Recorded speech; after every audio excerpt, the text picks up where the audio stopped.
Today I'm going to show you how I drew this great horned owl in colored pencil and also the branches of the tree and bokeh or blurred points of light in the background. For the list of materials used, please refer to the video description. And though this video is mostly in time-lapse, I do slow down some parts so you can see what I'm actually doing. So my personal preference is to start off with the eyes, but you can start wherever you prefer, of course. So with the pupils, I like to blend my own color so I can have better control of the shade. So I use an indigo blue and a dark brown. Then I draw the beak and just use various shades of gray, pressing hard to get the smooth look. Next I work on the feathers on the head, but I'll go into more detail in a little bit when I switch to real time. Now for the ears. There isn't a great amount of detail inside of the ears, so using an indigo blue and a dark brown, I burnish right away by pressing hard onto the paper. And I take a light gray pencil over this to show some lighter colored feathers peeking out from inside of the ear. Next, I move on to the side of the face. Each part of the bird will have very different looking feathers, so remember to change your strokes to match what you're seeing on your reference photo. Be sure your strokes match the direction of the feathers, as well as the length and texture.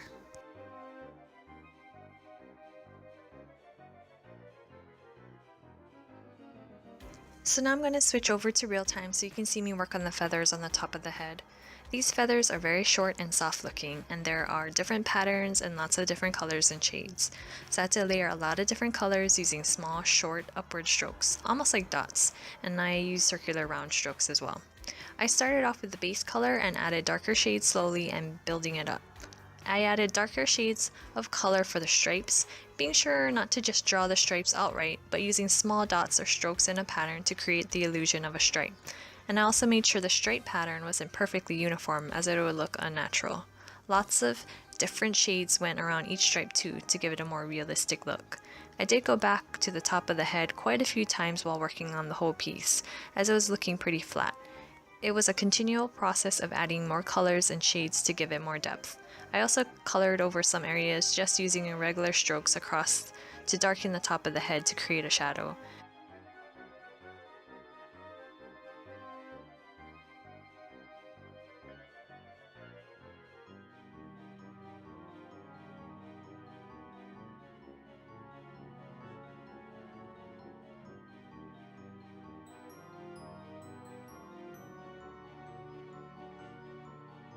You will notice I use orange a lot throughout the owl. This is not the natural color on this owl, but it is a color being reflected onto the feathers from the background.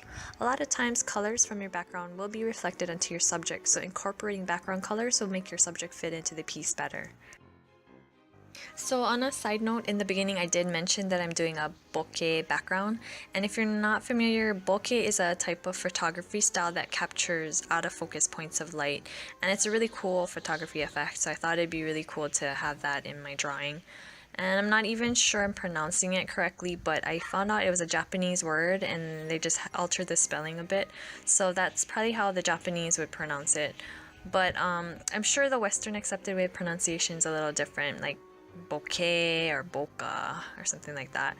Sort of kind of like how karaoke is the Western accepted way of pronouncing karaoke, but people in Hawaii and Japan don't say karaoke, we say karaoke. But yeah, anyway, sorry, such an unnecessary tangent. So moving on, I just continue on to the rest of the face. I also gradually build up shadows around the feathers and eyes and add different colors to create the markings on the feathers. Then I work on the other ear, putting down the base color and slowly building up the darker colors, creating shapes of the feathers with the longer strokes.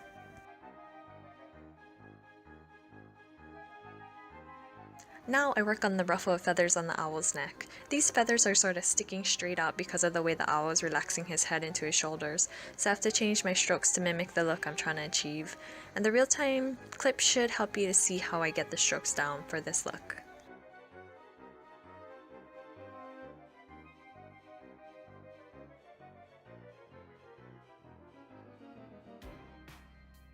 Here I'll continue to add different layers of colors as I do with all parts of the drawing.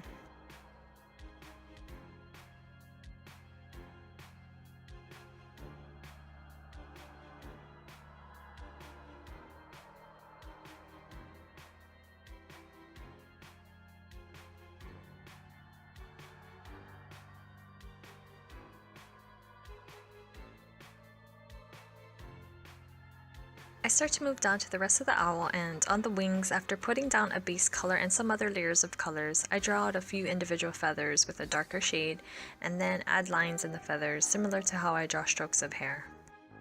Now I draw out some fluff on the top of the owl's chest, and since this is supposed to be white, I use a lot of grays to capture all the shadows. I do incorporate light browns in there too.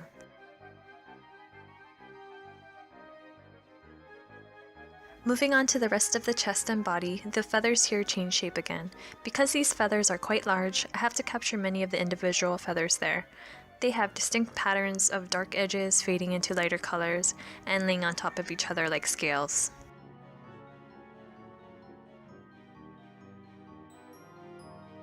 I work on the owl's wings, and I need to pull the highlighted edge of the wing using my electric pencil eraser since I accidentally colored over it. Then I draw the different patterns of feathers in the wings, and finally I draw longer flight feathers. As I gradually move down, the feathers change again. They're a lot shorter and more tightly grouped so that only the edges of the feathers stick out, creating a wavy line look. So I layer different colors on the base, then draw jagged wave patterns on top. I keep in mind the direction of my wavy lines, as this will determine the shape of the owl's body.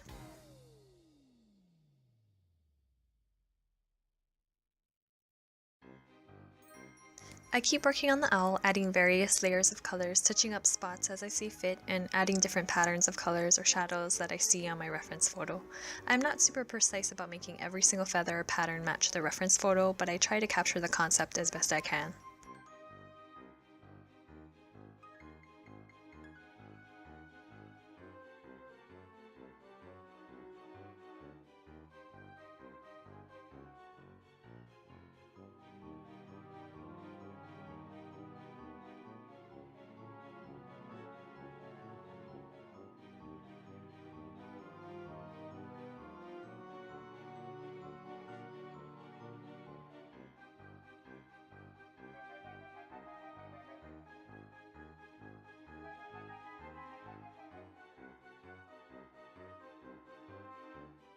I am doing a lot of touch up on my owl now that I have it basically complete.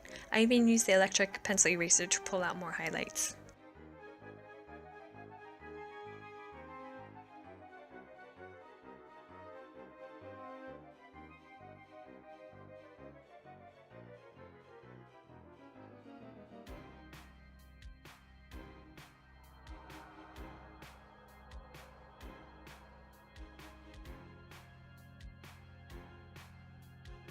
The owl is almost done, I just need to add the talons. I use several different shades of orange and some browns to create the talons.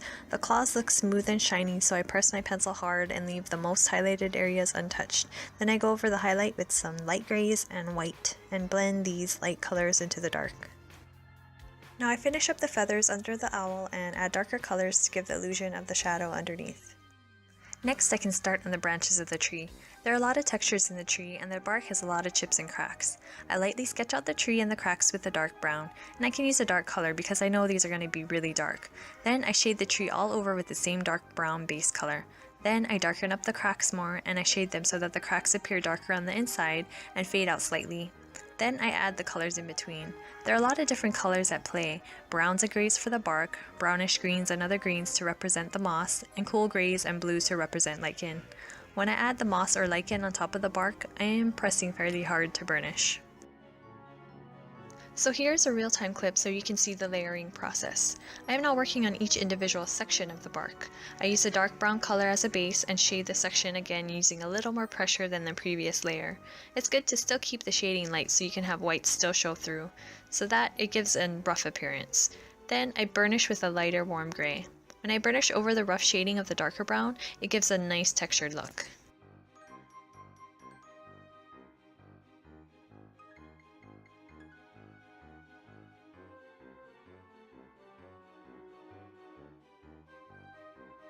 I throw another layer of lighter brown on one section, and then I add other colors later for moss and lichen. I switch to black and add shadows to deepen the cracks. I'm using Faber-Castell Polychromos black for this because it layers a lot better over the waxy buildup that I created with the Prismacolor pencils. Polychromos pencils are oil-based rather than wax-based, so you can do a ton more layers than the Prismacolors. Plus, the lead of the pencil is a lot harder than Prismacolor, so I can do fine details like the fine cracks in the bark.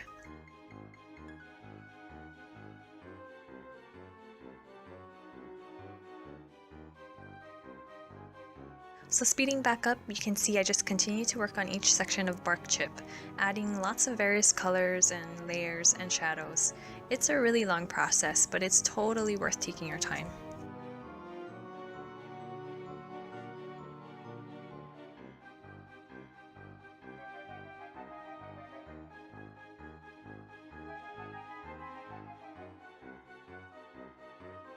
The under part of the bark is going to be darker if your light source is above, so there will be a lot less color and detail showing through. However, there will be some points that have highlights because of the uneven texture of the bark.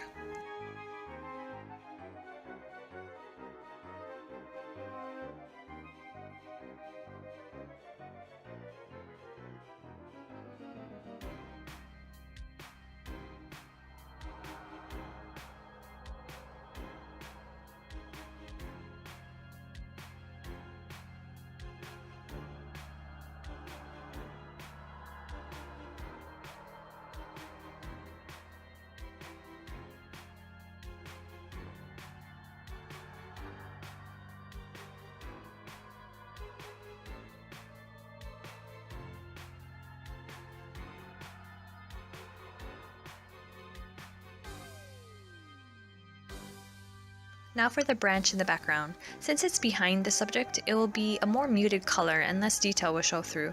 So here I use a lot of grays and some browns. I use white for highlights in the texture, but again, not making too much details.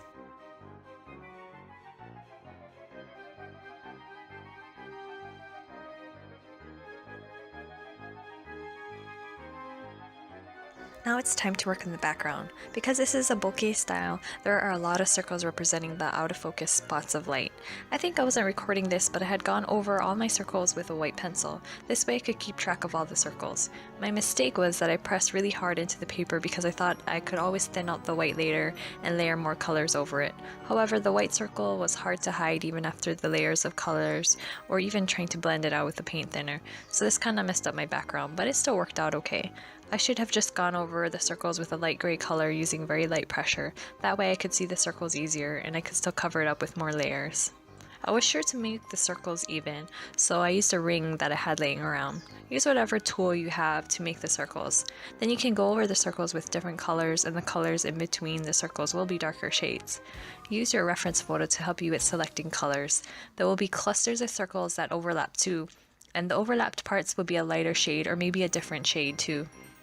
The clusters may also be representing a larger spot of light that is blurred out, so the center of the cluster will have lighter circles and the outer circles will have different shades.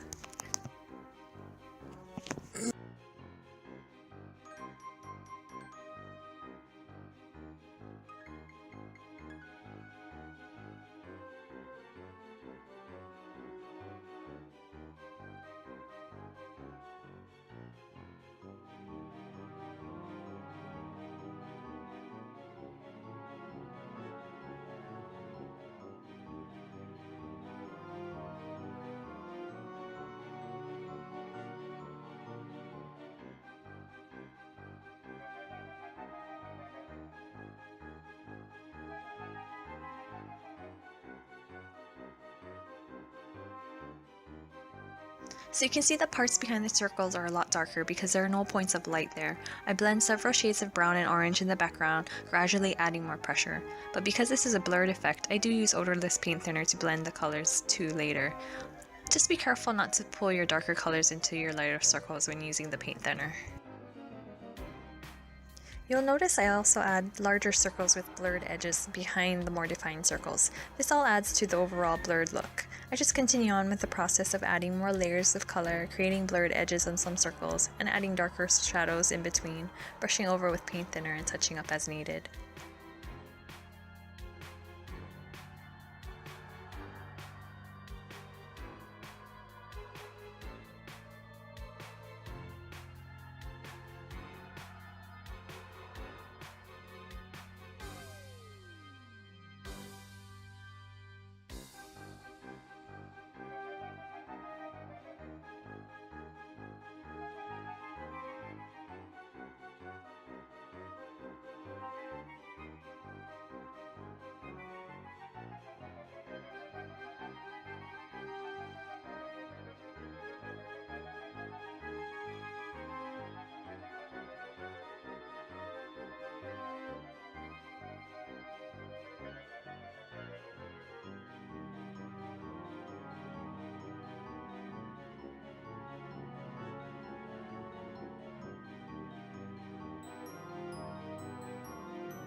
Now that the background is complete, I go back and touch up the tree branch and my owl a bit.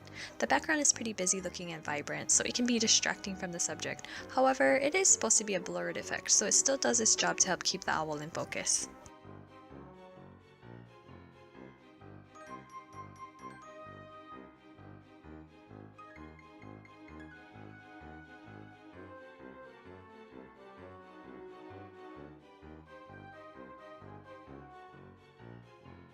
So here's the finished piece. I hope you found this video helpful. Don't forget to check out my other drawing tutorials on my channel, Artwork in Progress 808. I linked some of the videos I've done recently in the description below. If you liked this video, please give it a thumbs up and subscribe to my channel.